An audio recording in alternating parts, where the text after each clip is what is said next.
Bueno, bienvenidas una vez más. Iniciemos con la historia en una caricatura. Tal vez puede ser tu historia, así que pongan mucha atención. Esta es una mujer llamada Katy. Ella es una mujer soltera en sus 30 años.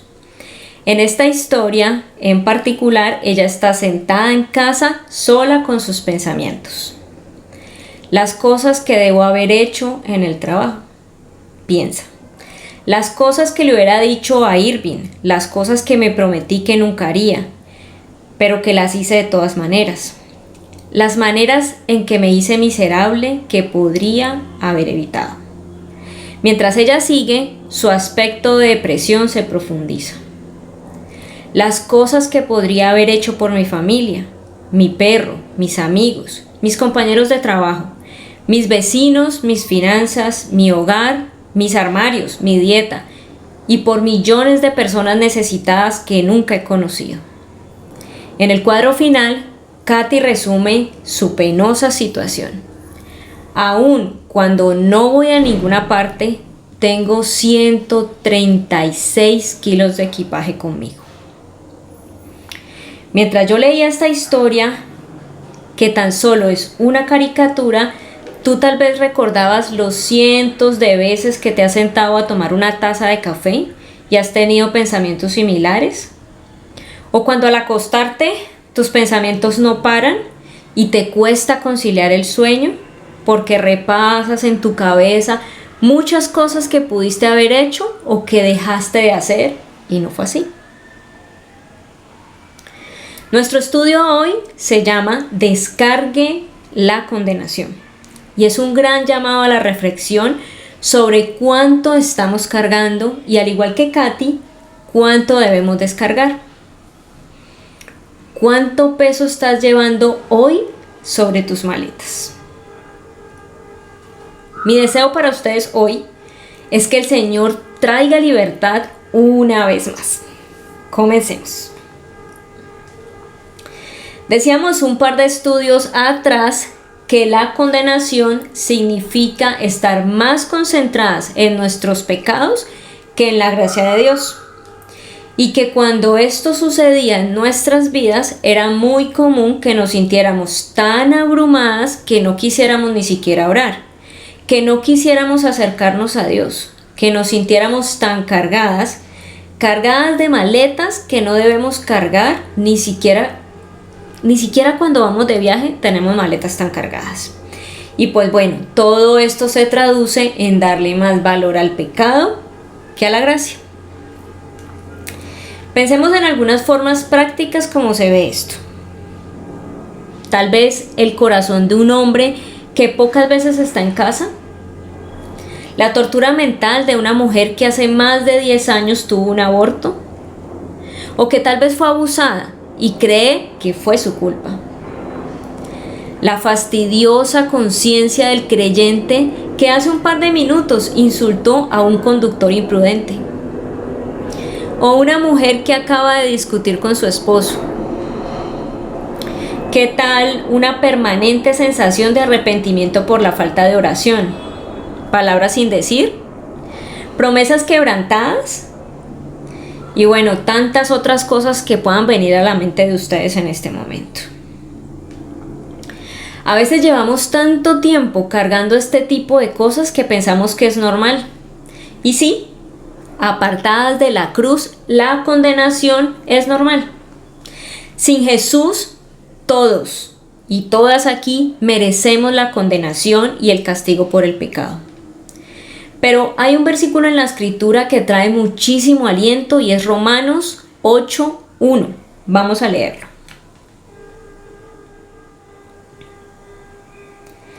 Romanos 8:1 dice en la Reina Valera: Ahora, pues, ninguna condenación hay para los que están en Cristo Jesús, los que no andan conforme a la carne, sino conforme al Espíritu. La Nueva Traducción Viviente lo dice así: Por lo tanto, ya no hay condenación para los que pertenecen a Cristo Jesús. Y vamos a hacer una pausa aquí y analizaremos un poco de dónde viene esta afirmación, porque si notan, en la versión Reina Valera, el versículo inicia diciendo ahora. Y en la Nueva Traducción Viviente dice por tanto. Las dos frases denotan una continuidad. Así que vamos a ir al capítulo anterior y meditaremos sobre qué se estaba hablando antes de hacer esta afirmación tan alentadora.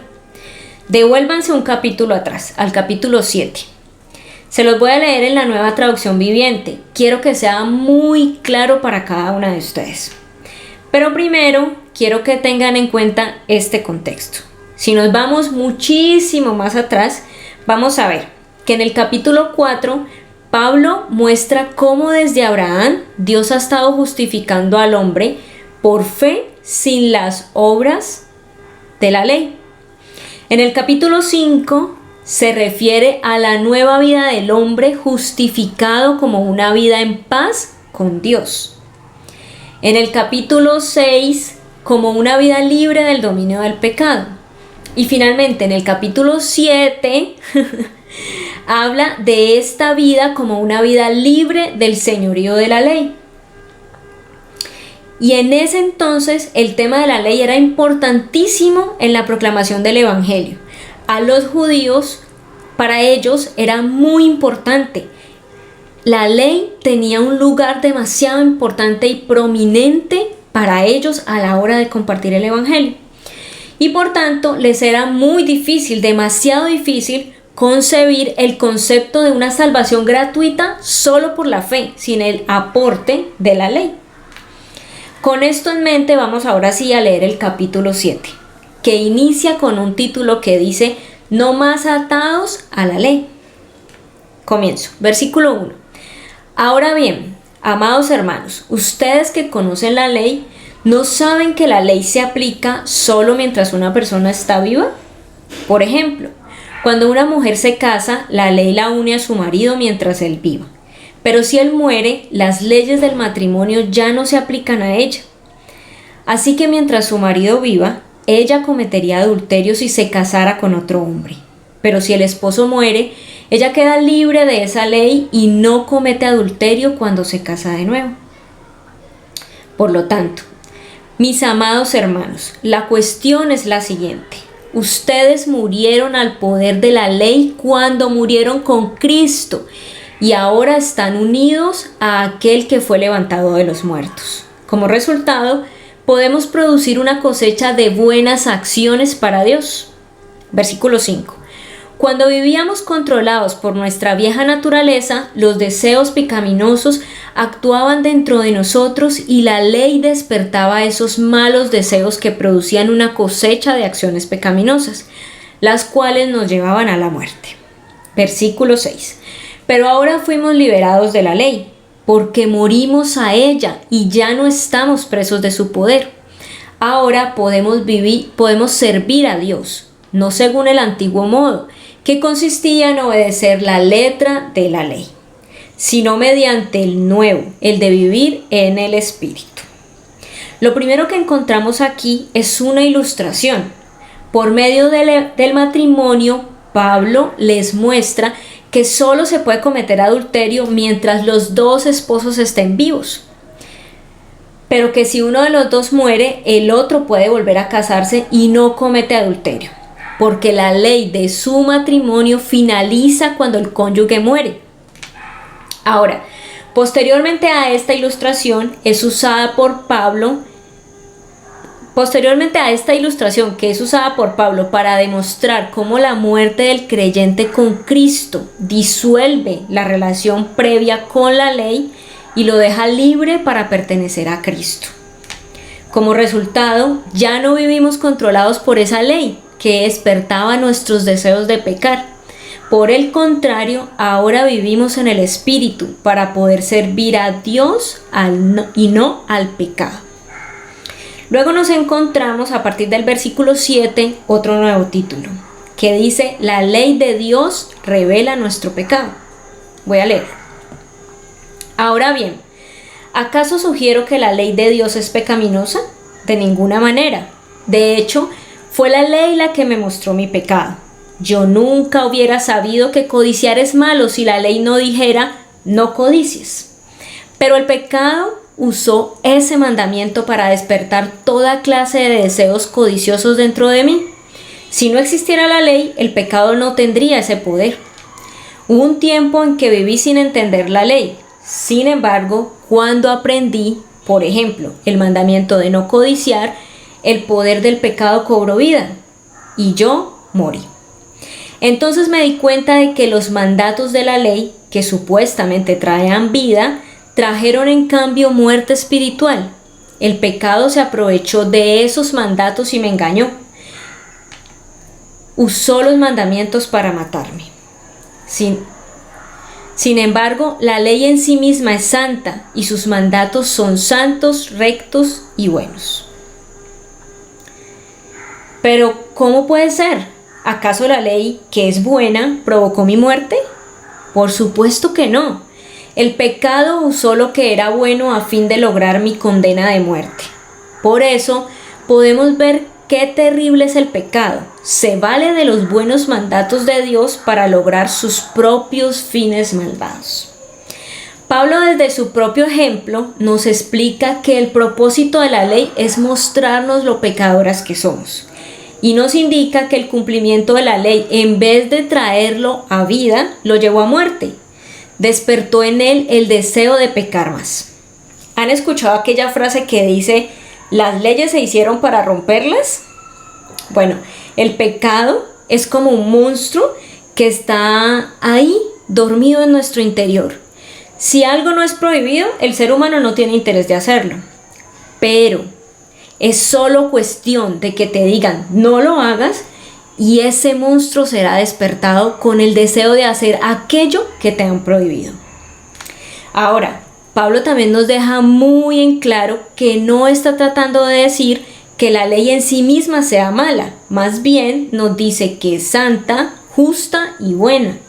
Santa porque viene de Dios, justa porque declara lo que Dios demanda y buena porque tiene el propósito de beneficiar al hombre. Al final y por último tenemos un nuevo título, dice la lucha contra el pecado, versículo 14. Por lo tanto, el problema no es con la ley, porque la ley es buena y espiritual. El problema está en mí, porque soy demasiado humano, un esclavo del pecado. Realmente no me entiendo a mí mismo, porque quiero hacer lo que es correcto, pero no lo hago. En cambio, hago lo que odio. Pero si yo sé que lo que hago está mal, eso demuestra que estoy de acuerdo con que la ley es buena. Entonces no soy el que hace lo que está mal, sino el pecado que vive en mí. 18. Yo sé que en mí, es decir, en mi naturaleza pecaminosa, no existe nada bueno. Quiero hacer lo que es correcto, pero no puedo. Quiero hacer lo que es bueno, pero no lo hago. No quiero hacer lo que está mal, pero igual lo hago. Ahora, si hago lo que no quiero hacer, realmente no soy yo el que hace lo que está mal, sino el pecado que vive en mí. 21. He descubierto el siguiente principio de vida. Escuchen, que cuando quiero hacer lo que es correcto, no puedo evitar hacer lo que está mal. Amo la ley de Dios con todo mi corazón, pero hay otro poder dentro de mí que está en guerra con mi mente. Ese poder me esclaviza al pecado que todavía está dentro de mí. Soy un pobre desgraciado.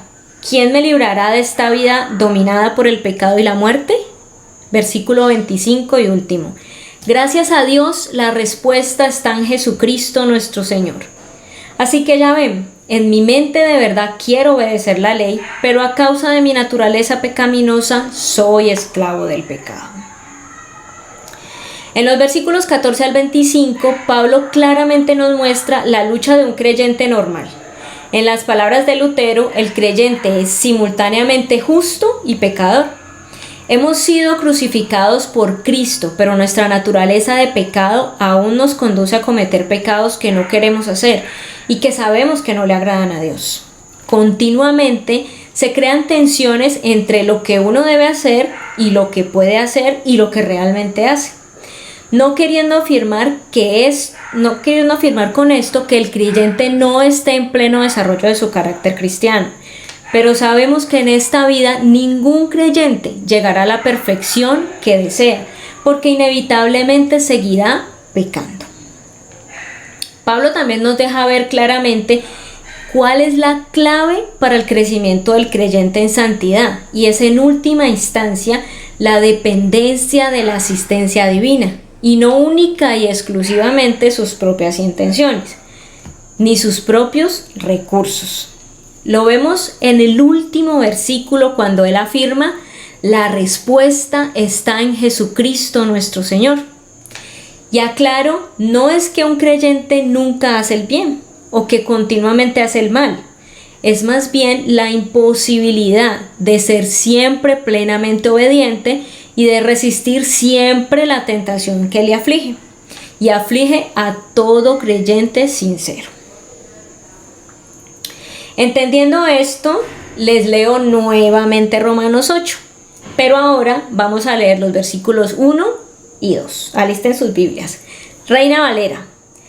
Ahora pues, ninguna condenación hay para los que están en Cristo Jesús, los que no andan conforme a la carne, sino conforme al Espíritu.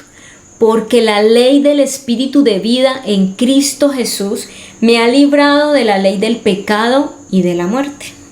Nueva Traducción Viviente lo dice así.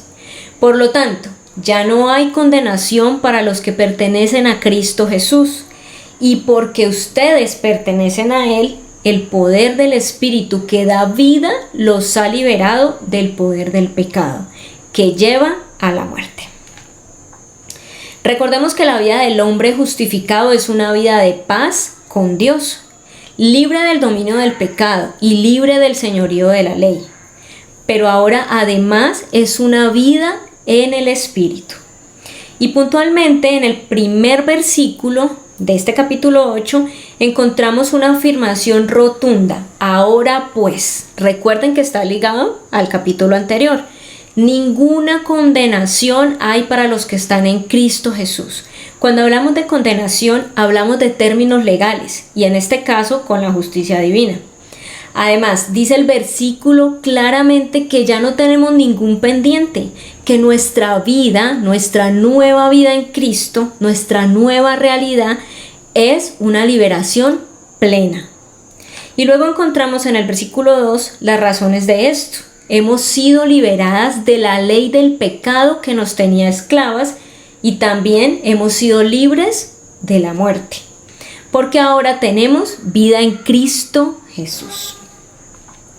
La frase traducida como ha librado indica una acción realizada en el pasado de manera definitiva y se refiere al momento de la conversión o al momento de la justificación, como hablamos en el último estudio.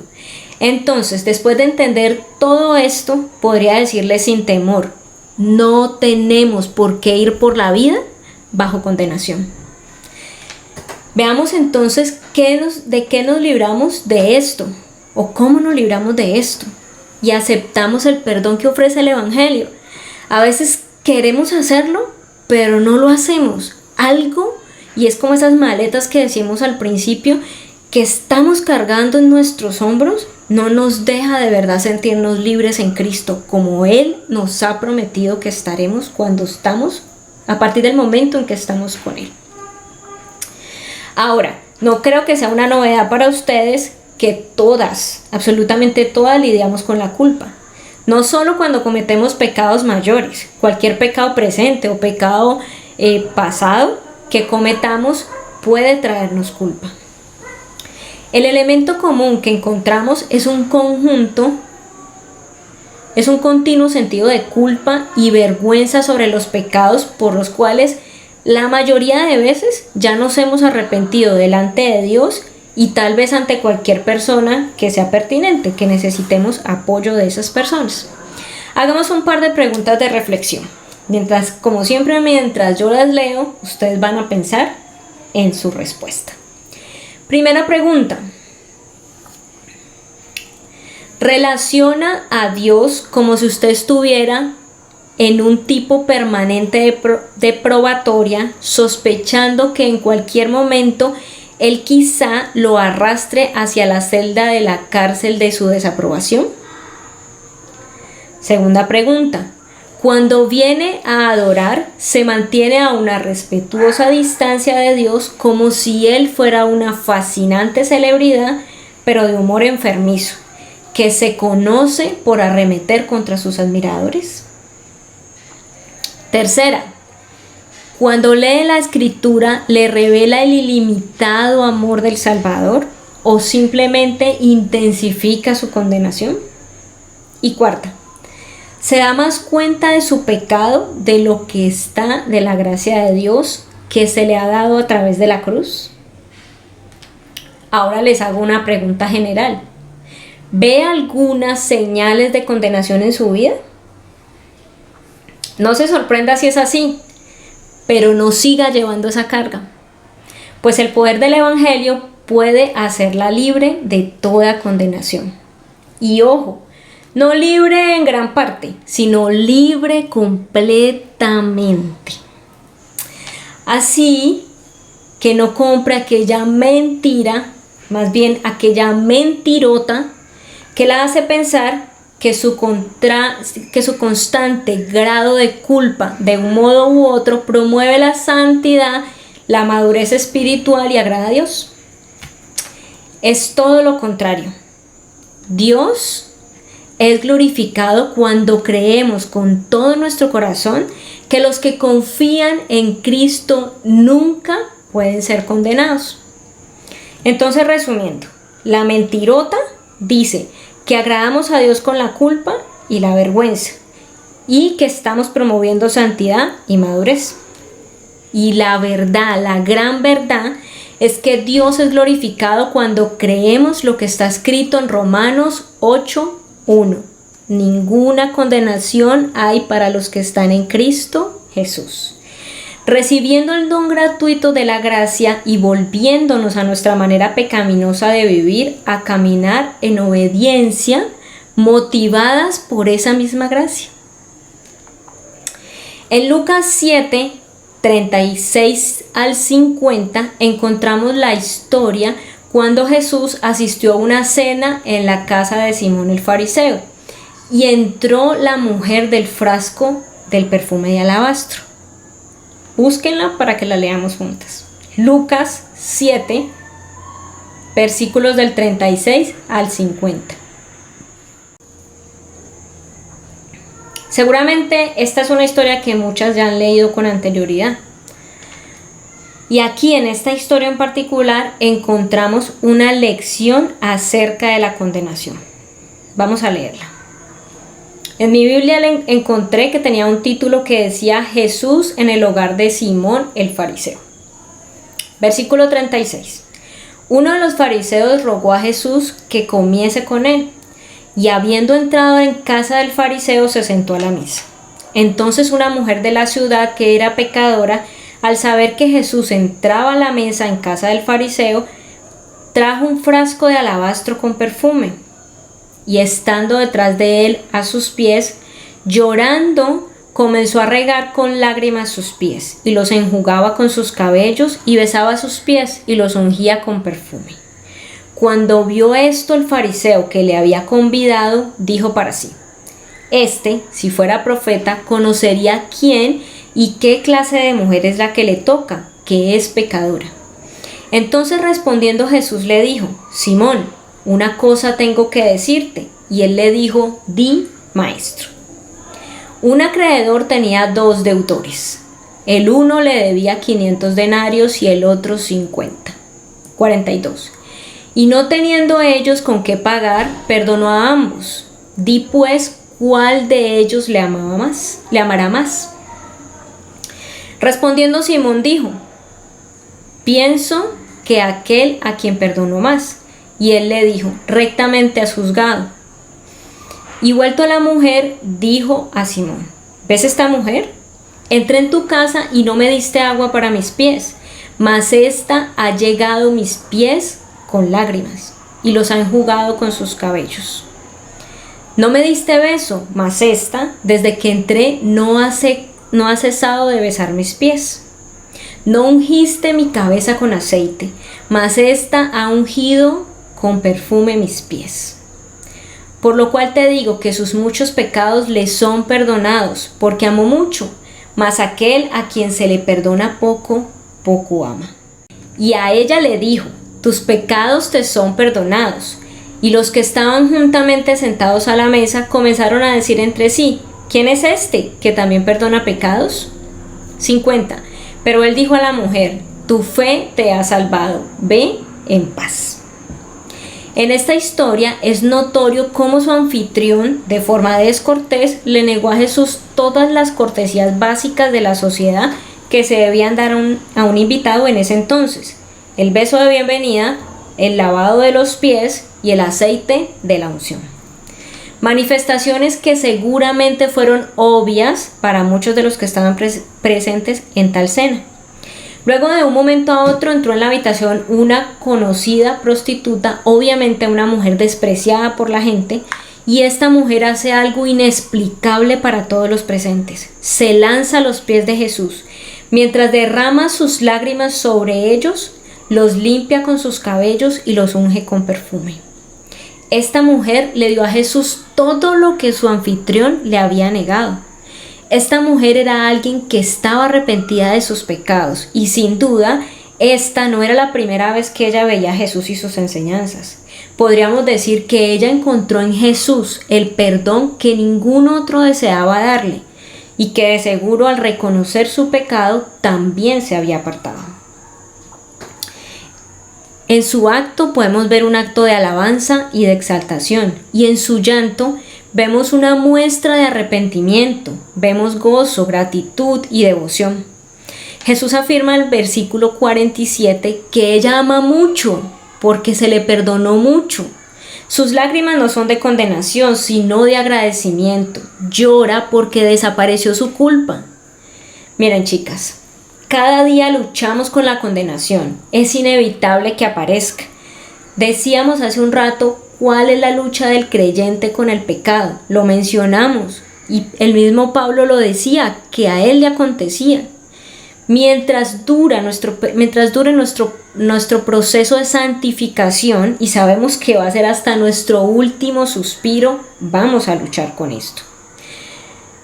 Siempre en oposición a Dios, nuestra carne, nuestra naturaleza pecaminosa nos dirá que no es posible que el sacrificio de Jesús baste para ganar el favor del Padre de manera total, sin reservas y para siempre. Eso también va a ser una lucha. Siempre vamos a querer hacer algo para ganarnos lo que Cristo ya nos regaló por amor.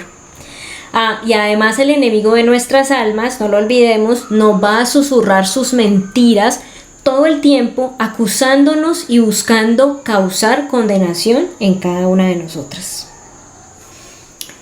Considere todo ese equipaje sobre su espalda. Tal vez después de todo lo que yo ya he hablado, usted ha venido reflexionando cuál es el equipaje que está cargando. Pues yo le digo, no cargue más con eso. Hay un error muy común que cometemos cuando tratamos de buscar alivianar esa carga, y lo hacemos mediante cosas como estas. Piensen si les pasa, que seguramente sí.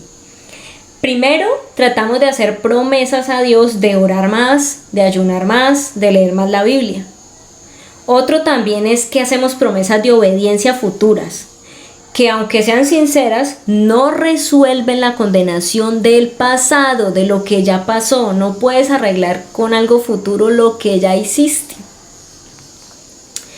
Entonces, ¿cuál es la forma correcta? ¿Cómo vencemos la condenación? Bueno, es fácil. Hay una fórmula súper fácil. Primero, confiese su pecado a Dios. Segundo, crea en Él. Crea en Cristo. Y tercero, active su fe para creer que Jesús murió por cada uno de los muchos pecados que le traen condenación. Recuerde, el castigo que Jesús recibió fue por usted y por mí. Su resurrección es la prueba de que Dios aceptó ese sacrificio. Usted no lo puede hacer. No puede limpiarse de sus propios pecados. Por eso Jesús lo hizo por usted y lo hizo por mí. La libertad no requiere que olvidemos esos pecados. Es más, recordarlos traerá empatía en nosotros para aquellos que cometen los mismos pecados.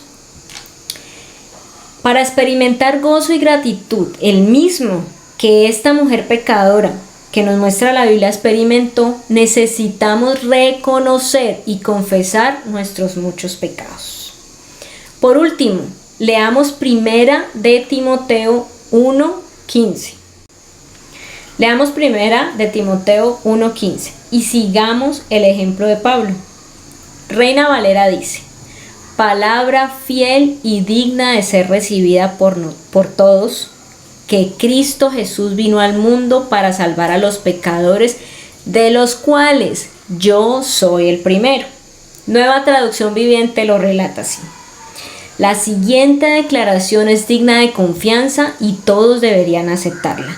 Cristo Jesús vino al mundo para salvar a los pecadores, de los cuales yo soy el peor de todos. Aquel no se paralizó por su pecado. Exaltó la gracia de Dios al reconocer sus propias indignidades y pecados mientras se admiraba de la misericordia de Dios. ¿Saben algo? Cada una de nosotras puede ponerse con sinceridad el título de el peor de los pecadores. Esto no está reservado solamente para los Adolfo Hitler, los Pablo Escobar, los Garavito. Podemos condenarnos justamente como las mayores pecadoras que conocemos, porque sabemos más de la locura de nuestro corazón que lo que sabemos del corazón de otras personas.